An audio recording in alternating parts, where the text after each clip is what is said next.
High, welcome to শিক্ষণ.com। আজকের ভিডিওটিতে আমরা দেখব যে আমরা এক্সেলের মধ্যে হিসাব নিকাশ কিভাবে করব। আগের ভিডিওটিতে আমরা প্রত্যেকটি সাজানো কিভাবে করতে হয়, কিভাবে আমরা সাজাবো, কিভাবে বেসিক ডিজাইন করব, এই দুইটি সাবজেক্ট নিয়ে আমরা গত দুইটি টিউটোরিয়ালে আমরা ভিডিও দেখেছি। যদি আমরা সেটি না দেখে থাকি তাহলে আমরা আমাদের পিছনের দুইটি ভিডিও দেখে আসি। আজকে দেখব আমরা যে এক্সেলের মাধ্যমে খুব সহজেই আমরা কিভাবে হিসাব নিকাশ করব। তো এখানে আমরা হিসাব নিকাশ করার পূর্বে আমরা একটা খালি ফিল্ডে এক্সেলে হিসাব নিকাশের পদ্ধতিগুলো একটু জেনে নিই। যখনই আমরা কোনো কিছু ক্যালকুলেশন করতে যাব, এক্সেলের ফর্মুলা অনুযায়ী সবসময় আমাকে একটি ইকুয়াল ইউজ করতে হবে। ইকুয়াল ইউজ করলাম। ইকুয়াল ইউজ করার পর যদি আমি একটি নাম্বার দেই 20 + 30, প্রেস এন্টার, তাহলে আমি দেখব ফাংশনালি এটাই 50 হয়ে গিয়েছে। আমি যদি উপরে এটার কমান্ডটি দেখি তাহলে দেখব আমি করেছি ইকুয়াল 20 + 30। আমি যদি এভাবে দিয়ে এন্টার দিই তাহলে আমার 50 চলে আসছে। এটা হচ্ছে এক ধরনের ফর্মুলা।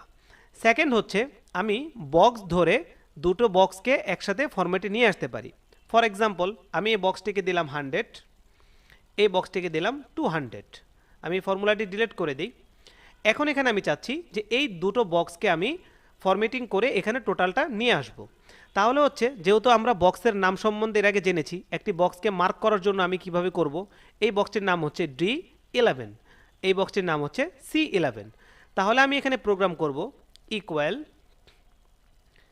C11 প্লাস, যখনই আমি C11 লিখলাম তখন আমরা দেখব C11টি সিলেক্ট হয়ে গিয়েছে, প্লাস D11। এখন দেখুন আমার দুটোটি বক্স এখানে সিলেক্ট হয়ে গিয়েছে। Then press enter.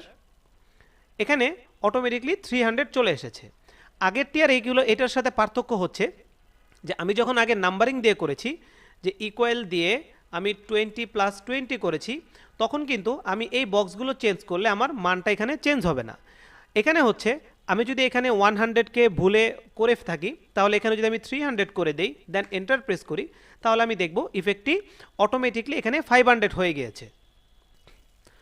তো আমরা যদি শুধু নাম্বার দিয়ে করি সেই ক্ষেত্রে আমরা দেখব যে অটোমেটিকলি আমার বক্স যখন নাম্বারটি চেঞ্জ হবে তখন হচ্ছে আমার এই ফাইনাল টোটালের যে বক্সটি, সেই বক্সটি আমার চেঞ্জ হচ্ছে না। তাহলে আমরা বক্স ধরে করার জন্য আমরা ইকুয়ালের পরে আমার বক্সের প্রথম নামটা প্লাস দিয়ে আমি আরেকটা নাম দিয়ে দিব। এখন যদি আমি চাই যে এটার সাথে আরও 2-3টা ফিল্ড আমি এখানে ইউজ করব, তাহলে আমি এখানে 200 দিলাম, এন্টার দিলাম, কিন্তু আমার এখানে যোগ হলো না। কারণ হচ্ছে আমি এখানে কানেক্ট করেছি C11 এবং D11। তাহলে আমি যদি এখন এই 200কেও কানেক্ট করতে চাই তাহলে আমি ফাংশনে চলে যাব, ডাবল ক্লিক করব, করে এখানে আমি লিখব B11 প্লাস এন্টার। তাহলে দেখবো আমার এখানে সাথে সাথে 700 হয়ে গিয়েছে। এটা হচ্ছে দুইটি ফর্মুলা, যে দুইভাবে আমরা প্লাস করতে পারি। এখন যখন আমরা কাজ করব, ফর এক্সাম্পল আমরা যদি এই ডাটা শিটটা দেখি, এভাবে আমার 20টা 30টা 100 200 হতে পারে। এখন যদি আমি ধরে ধরে 200 এখানে কানেক্ট করতে চাই তাহলে আমার ফর্মুলাটি বিশাল লম্বা হয়ে যাবে। তো এখানে আমার চিন্তা করতে হবে না, এটার জন্য এক্সেলে একটি ফর্মুলা রয়েছে, সেটা হচ্ছে নাম্বার 3। এই কাজটি করার জন্য তখন আমাকে একটি ফাংশন ইউজ করতে হবে সাম নামক। তাহলে আমি এখানে ম্যামডি আলামিনের কাছ থেকে 3 মাসে আমি কত নিয়েছি যদি আমি এটা চেক করতে চাই, তাহলে আমি ব্যালেন্সে ক্লিক করি। ব্যালেন্সে ক্লিক করার পরে আমি এখানে দিই ইকুয়াল, তারপর আমি ফাংশনের নামটি লিখি SUM সাম। যখন আমি সাম লিখব দেখব আমি রিলেটেড অনেকগুলো ফাংশন আমার নিচে চলে এসেছে, যেগুলো আমরা পর্যায়ক্রমে দেখব। সাম লেখার পরে আমি এখানে একটি ব্র্যাকেট দেই।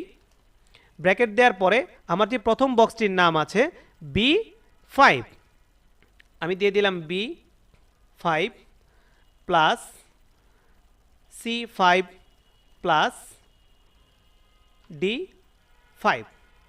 তারপর আমি ব্র্যাকেটটিকে ক্লোজ করে দিই, ক্লোজ করে এন্টার দিয়ে দিই।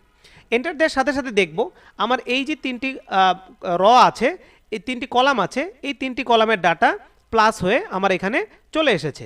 এখন যদি আমি মনে করি যে না, ফেব্রুয়ারিতে 40,000 ছিল না, এটা চেঞ্জ হয়ে এটা 60,000 হবে, আমি এন্টার দেওয়ার সাথে সাথে দেখব এখানে 1,90,000 অটোমেটিকলি চলে এসেছে।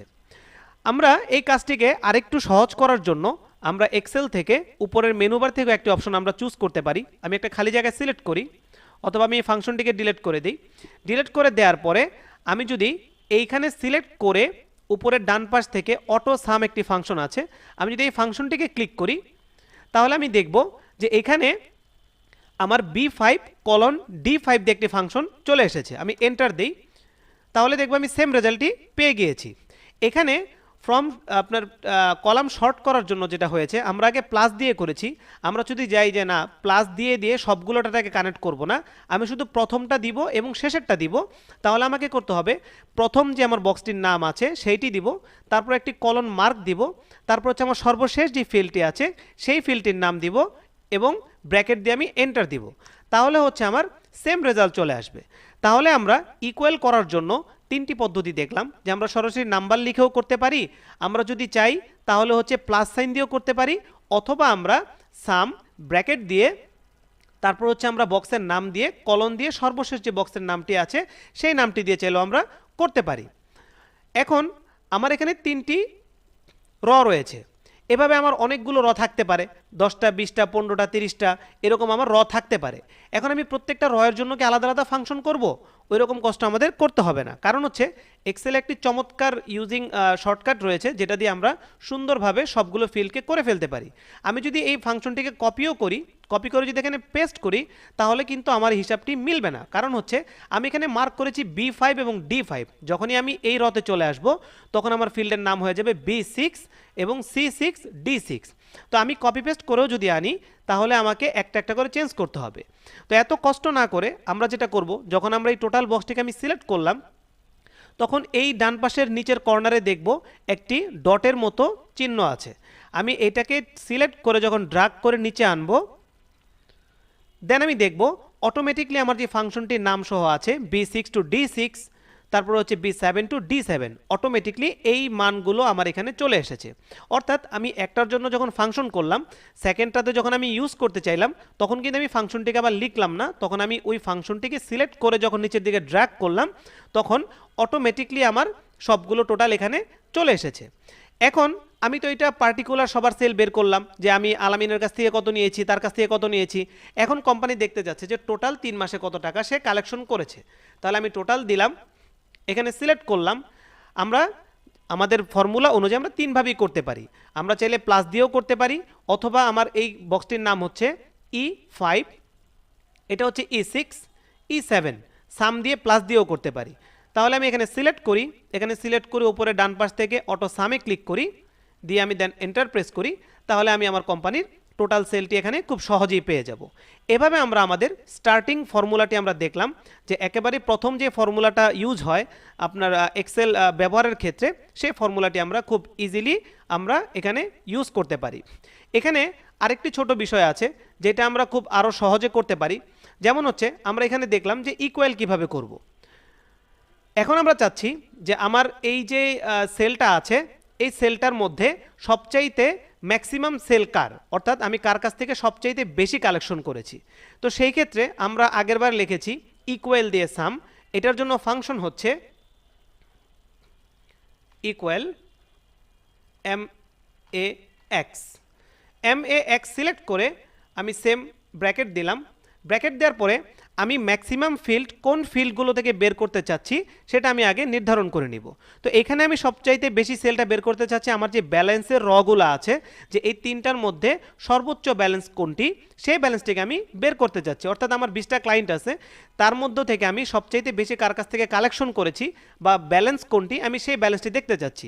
তাহলে আমি এখানে বক্সটির নাম হচ্ছে আমি নামও লিখতে পারি, অথবা আমি ব্র্যাকেট দেওয়ার পরে যদি আমি সিলেক্ট করে ড্র্যাগ করি তাহলে দেখুন আমার নামগুলো এখানে চলে এসেছে। দেন আমি ব্র্যাকেট দিয়ে ক্লোজ করলাম, এন্টার দিয়ে দিলাম। এখানে দেখুন অটোমেটিক 1,90,000-এর সেলটি চলে এসেছে। এখন কোনো কারণে যদি আমার এটার সেল বেশি হয়, অর্থাৎ আমি এখানে ভুল দিয়েছি, আমি এখানে 1,40,000 করে দিলাম, দেন এন্টার দিলাম, তাহলে আমরা দেখব ইফেক্টটি এখানেও পড়েছে, এখানেও পড়েছে, এখানেও পড়েছে। অর্থাৎ আমি যখন একটি ফরম্যাট করে ফেলবো অটোমেটিকলি আমার সব জায়গায় ডাটাটা ইফেক্ট হয়ে যাবে। তো এই জন্য যখনই আমরা এক্সেলে কোনো ক্যালকুলেশন করব, কোনো ম্যাথ করব, তখন হচ্ছে আমরা বক্স ধরে ধরে আমরা ক্যালকুলেশন করব, নট প্লাস দিয়ে দিয়ে আমরা ক্যালকুলেশন করব। এখন আমরা দেখব যে মিনিমাম সেলটা আমরা কিভাবে বের করব। আমরা এই ফিল্ডে বের করলাম যে ম্যাক্সিমাম কত টাকা সেল হয়েছে। এখন যদি আমরা মিনিমামটা বের করতে চাই তাহলে আমরা এখানে লিখি মিনিমাম, দেন ট্যাব বাটন চাপ দিই, তারপর হচ্ছে আমি ফাংশনটি লিখব ইকুয়াল MIN ব্র্যাকেট যেহেতু আমরা জানি ড্র্যাগ করে আমি ফিল্ড সিলেক্ট করতে পারি, তাহলে আমি ড্র্যাগ করে সিলেক্ট করি, দেন ব্র্যাকেট দিয়ে এন্টার দিই। তাহলে এখন আমরা দেখব আমার যে মিনিমাম 70,000 টাকার যে সেলটি আছে সেইটি আমার এখানে চলে এসেছে, ম্যাক্সিমাম যে সেলটি আছে সেইটি এখানে চলে এসেছে। তো এভাবে আমরা সাম করে ইকুয়াল করতে পারি, ম্যাক্সিমাম মিনিমামও বের করতে পারি। এখন হচ্ছে আমরা এই ফিল্ডে দেখি যে অনেক সময় আমাদের কোম্পানির সেলের কারণে ডিসকাউন্ট দিতে হয়, অর্থাৎ আমার কোনো হিসাবের ক্ষেত্রে মাইনাস করতে হয়। আমরা যেহেতু ম্যাক্সিমাম মিনিমাম দেখেছি, প্লাস করাও দেখেছি, এখন দেখি আমরা সেল থেকে মাইনাস কিভাবে করব। ফর এক্সাম্পল আমি এখানে টোটাল আমার সেল এসেছে 4,80,000 টাকা। এখানে আমি ধরি যে আমি এখানে ডিসকাউন্ট দিয়েছি, আমি ডিসকাউন্ট ধরলাম যে ডিসকাউন্ট এসেছে আমার 15,000 টাকা। তাহলে ফাইনাল ব্যালেন্সটা আমাকে এইখানে বের করতে হবে। তো আমি যদি এখানে করতে চাই, আমি তাহলে করব ইকুয়াল, আমি সাম দিয়েও করতে পারি, সাম ছাড়াও করতে পারি, আমরা ফাংশন ইউজ করি সাম ব্র্যাকেট। আমি মাইনাস করতে চাচ্ছি আমার 4,80,000 থেকে, তাহলে আমার এই বক্সটির নাম হচ্ছে E8। আমি তাহলে এখানে দেই E8 মাইনাস, আর আমার 15,000 যেটা আছে এটা আছে G8 মাইনাস G8, দেন ব্র্যাকেট, দেন এন্টার। তাহলে আমি দেখব যে আমার এখানে যে 4,80,000 টাকা আছে সেটা থেকে যখন আমি ডিসকাউন্ট 15,000 টাকা দিয়েছি, তাহলে আমার ফাইনাল কোম্পানির ক্যাশ হচ্ছে 4,65,000 টাকা। শুধু হচ্ছে আমার এখানে ফাংশনে প্লাসের জায়গায় আমি এখানে মাইনাস করে দিয়েছি। তো এভাবে আমরা যে কোনো হিসাবের প্লাস করব, যে কোনো হিসাবের মাইনাস করব, যে কোনো হিসাব থেকে মিনিমাম ম্যাক্সিমাম মানটাকে আমরা বের করব। আমরা কিছুক্ষণ আগে বক্স সিলেক্ট করে অটোফিলের শর্টকাটটি আমরা ব্যবহার দেখেছি। এই অটোফিলের শর্টকাটের আরও চমৎকার কিছু ব্যবহার আছে। যেমন আমরা দেখি, মনে করি যে আমরা বছরের নামগুলো আমরা প্লেস করব। তাহলে আমি জানুয়ারি লিখি, জানুয়ারি দেওয়ার পরে আমি যদি এখানে সিলেক্ট করি, সিলেক্ট করার পরে আমি এই গোল ডটটাকে সিলেক্ট করে যদি আমি টানি, তাহলে আমরা দেখব FEB ফেব্রুয়ারি চলে এসেছে, মার্চ চলে এসেছে, এপ্রিল চলে এসেছে। এভাবে যদি আমি টানি তাহলে আমার অটোমেটিকলি 12 মাসের যে নাম আছে সেই নামগুলো এখানে চলে আসবে। এটা হচ্ছে এক্সেলের অটোফিল বলা হয়, যে আমি একটা নাম লিখে যদি এদিকে টানি, সেম এক্সাম্পল আমি যদি এখানে স্যাটারডে লিখি, স্যাটারডে লিখে যদি আমি এখানে টান দিয়ে নিচের দিকে টানি, তাহলে আমি দেখব আমার সপ্তাহের 7 দিনের নাম এখানে অটোমেটিকলি চলে এসেছে। তো অটোফিলকে ইউজ করে আমরা চাইলে এভাবে খুব শর্টকাট ইজিলি আমরা মান্থের নামগুলো বের করতে পারি, ডের নামগুলো বের করতে পারি, অথবা নাম্বারিংগুলো বের করতে পারি। যদি আমরা 1 2 3 4 5 6 এই নাম্বারগুলো করতে চাই, সেই নাম্বারগুলো বের করতে পারি। এভাবে খুব ইজিলি আমরা এক্সেলে ফরম্যাটিং করে কাজ করতে পারি। নেক্সট টিউটোরিয়ালটিতে আমরা দেখব যে আমরা একটি মার্কশিট ব্যবহারের ক্ষেত্রে এভারেজ নাম্বার অথবা ম্যাক্সিমাম মিনিমাম নাম্বারের টোটাল একটি স্যাম্পল তৈরি করে আমরা একটি ভিডিও টিউটোরিয়াল দেখব যে আমরা একটি মার্কশিট কিভাবে তৈরি করব। সেখানে আমরা আরেকটি ফাংশনের সাথে পরিচয় হব, এভারেজ নামক। অর্থাৎ আমি একটা সাবজেক্ট এত পেয়েছি, একটা সাবজেক্ট এত পেয়েছি, আরেকটা সাবজেক্ট এত পেয়েছি, অন এভারেজ আমি কত নাম্বার পেলাম, ওটা টোটাল আমার কত আসলো, এই টোটাল বিষয়ের উপর আমরা নেক্সট ভিডিওয়ে আমরা একটি টিউটোরিয়াল দেখব। ধন্যবাদ শিক্ষণ.com এর সাথে থাকার জন্য।